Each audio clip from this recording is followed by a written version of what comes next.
انہوں نے کہا یہ ابو ہریرہ رضی اللہ تعالیٰ عنہ ہے.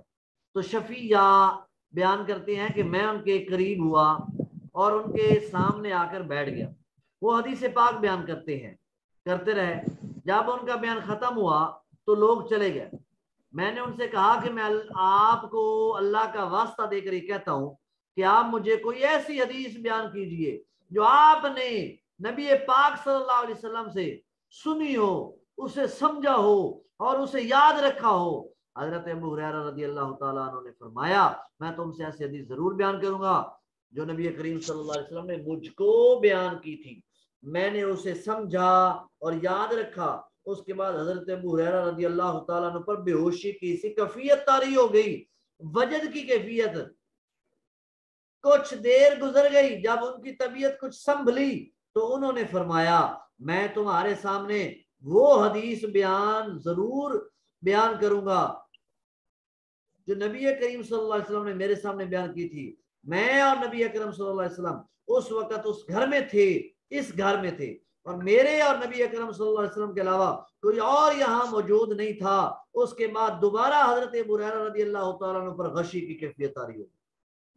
اے وجد کی کیفیت پر دلیل ہے کتنی بڑی حدیث پاک. جب ان کی طبیعت سنبھلی انہوں نے اپنے پر ہاتھ پھیرا, پھر بولے میں تمہیں وہ حدیث ضرور بیان کروں گا جو نبی اکرم صلی اللہ علیہ وسلم نے مجھے بیان کی تھی. میں اور نبی کریم صلی اللہ علیہ وسلم اس وقت ایک گھر میں تھے اور یہاں میرے اور نبی کریم صلی اللہ علیہ وسلم کے علاوہ کوئی اور نہیں تھا.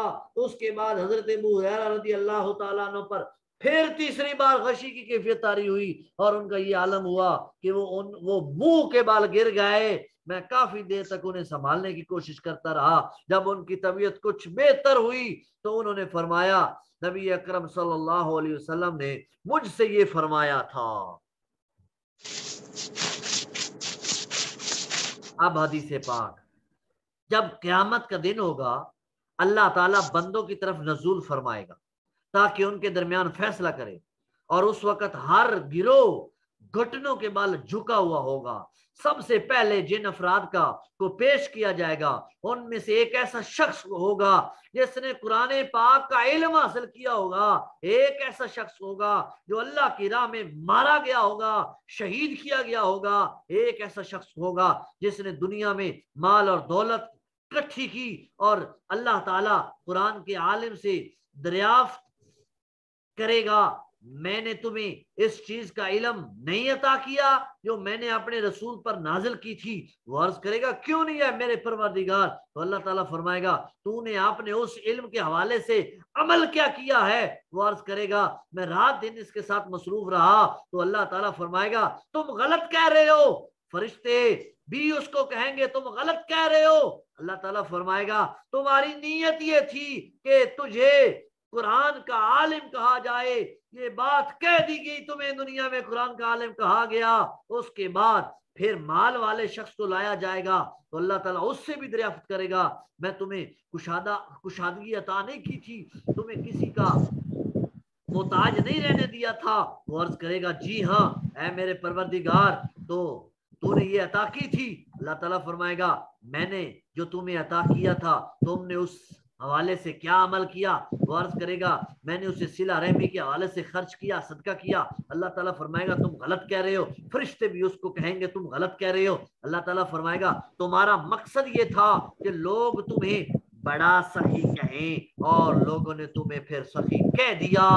پھر وہ شخص لایا جائے گا جو اللہ کی راہ میں مارا گیا تھا.